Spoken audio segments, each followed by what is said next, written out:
नमस्कार, मैं फरजाना। आप देख रहे हैं मीडिया ज्ञान फर्जू। अगर यूपी की सरकार को हम गुंडा राज कहें तो इसमें कुछ गलत नहीं है, क्योंकि जो लखीमपुर में हुआ वो गुंडा राज में ही हो सकता था। नामांकन भरने जा रही नीता यादव के साथ उसका पल्लू तक खींच दिया गया और उसे सारेआम शर्मसार किया गया। ये एक गुंडा राज में ही हो सकता है। और जिस कानून की काशी में मोदी सरकार ने बात की कि यूपी में कानून का राज चलता है ताकि आतंकवादियों पर नकेल कसी जा सके, तो मैं आपसे ये पूछती हूँ कि जब एक महिला के साथ बदसलूकी उसका पल्लू खींचा जा रहा था, तब तो ये कानून आंखें खोल कर देख रही थी।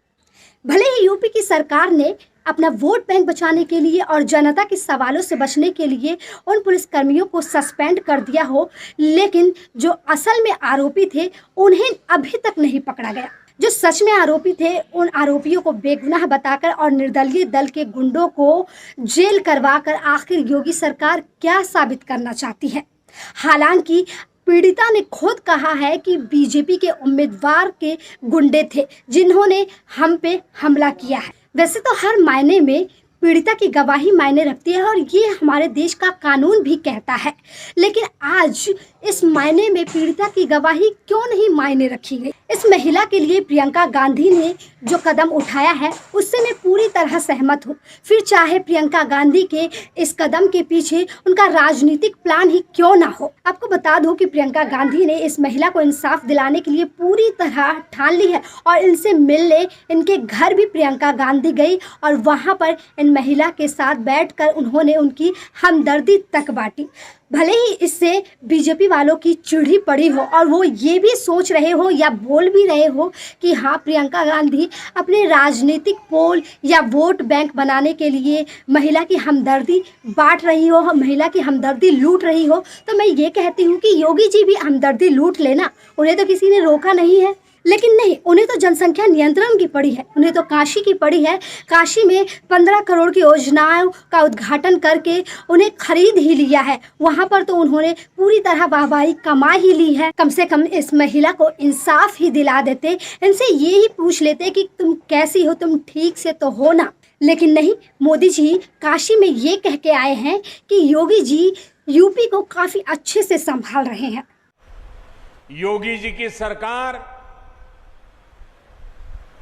ये सरकार आने के बाद इस दिशा में जो प्रयास हो रहे थे उनमें और तेजी आई है। यूपी सरकार की कार्यनिष्ठा का कमाल है।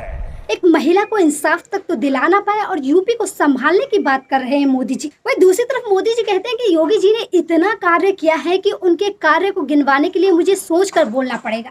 कई बार सोचना पड़ता है कि यूपी के कौन से विकास कार्यों की चर्चा करूं, कौन से कार्यों की चर्चा छोड़ दूं। तो मैं ये कहना चाहूंगी कि शायद मोदी जी आपसे बोलने में गलती हो गई होगी। आप ये कहना चाह रहे होंगे कि मोदी जी की बुराइयों को गिनवाने के लिए मुझे सोचकर बोलना पड़ता है।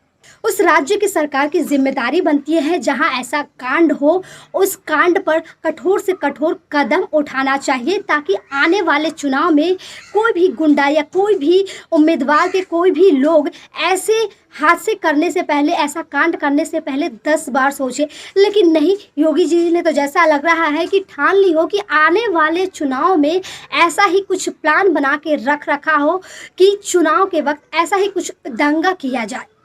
अब आप ही बताइए कि प्रियंका गांधी कोई यूपी की सीएम है जो वो इन महिला को इंसाफ दिलाने के लिए उनके घर तक पहुंच गए। हाँ, इससे तो साफ जाहिर होता है कि प्रियंका गांधी अपने वोट बैंक की तैयारी में जुटी हो। लेकिन कोई नहीं, अगर वोट बैंक बनाने के लिए ऐसे अच्छे काम किए जाए तो इससे जनता को कोई फर्क नहीं पड़ता। लेकिन अगर वोट बैंक के लिए ऐसे हादसे, ऐसे दंगे, एक महिला को रोड पर खींचकर ऐसे बुरी तरह से पीटा जाए तो इससे बहुत फर्क पड़ता है। इस पर ज़रूरत है कि सरकार को कठोर से कठोर कानून लेना चाहिए। अगर आप मेरी बात से सहमत हैं तो कमेंट में ज़रूर कमेंट कीजिएगा और चैनल को सब्सक्राइब कर दीजिएगा और वीडियो को लाइक ज़रूर कर दीजिएगा। चलती हूँ।